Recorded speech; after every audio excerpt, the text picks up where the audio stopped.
Motorola just announced two new Razr flip phones, the Razr and the Razr Plus.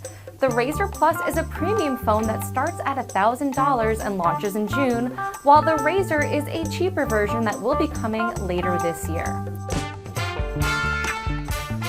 The first thing you'll notice about the Razr Plus is its giant front screen.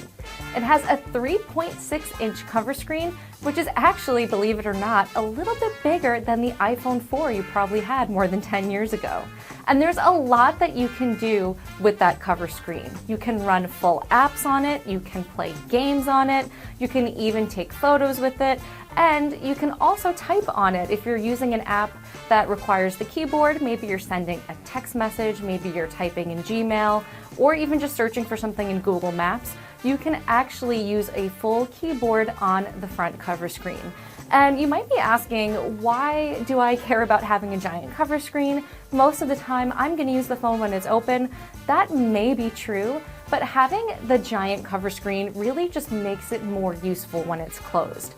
It kind of reminds me of a smartwatch in a way. You could take it out, glance down on it, maybe reply to a quick message or check the next step in your directions or what's next on your calendar without having to really open your phone and dive in. So I think that's something that's going to be really useful, and it really helps the Razr Plus stand out. And on the inside, you have a 6.9-inch screen that has a 165 Hz refresh rate. You might not know exactly what that means, but it's pretty high for a phone. So a lot of flagship phones have 120 Hz refresh rates, which makes animations and scrolling feel smoother than normal. So since this one has a 165 Hz refresh rate, we should see even more.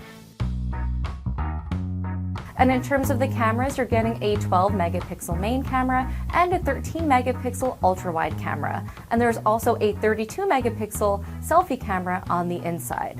And the reason why I'm mentioning the cameras is just like other flip phones we've seen recently, the cameras are kind of a big deal on this phone. One of the biggest use cases that Motorola is really pitching here is being able to take photos and videos from unique angles. So, for example, you can actually open the phone halfway and kind of hold it like a video camera, which might be useful if you take a lot of videos on your phone and just want a more comfortable way of holding it.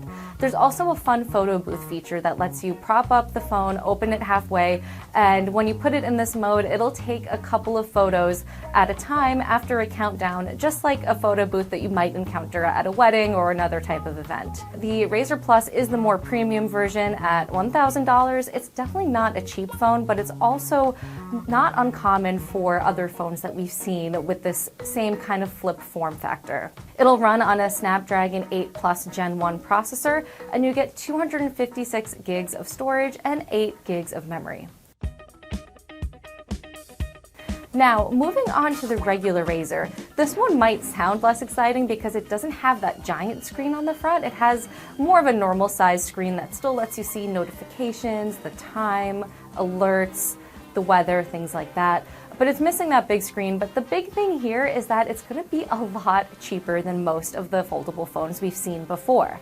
Motorola has not announced pricing yet, but it did say that it will be well below the Razr Plus's price, which is $1,000. So again, we're seeing a new foldable that will be less than $1,000, which is quite a big deal considering most of the other devices we've seen have been pretty expensive.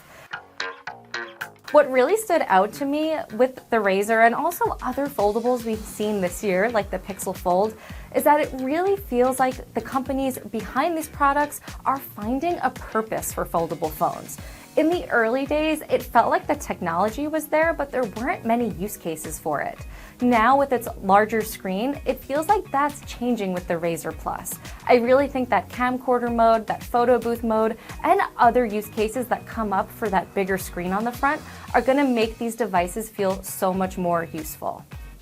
So be sure to check out CNET's coverage for even more details about Motorola's new Razrs and also foldable phones in general. So what did you think of the new Razrs? Let me know in the comments. Thanks for watching, and I'll see you next time.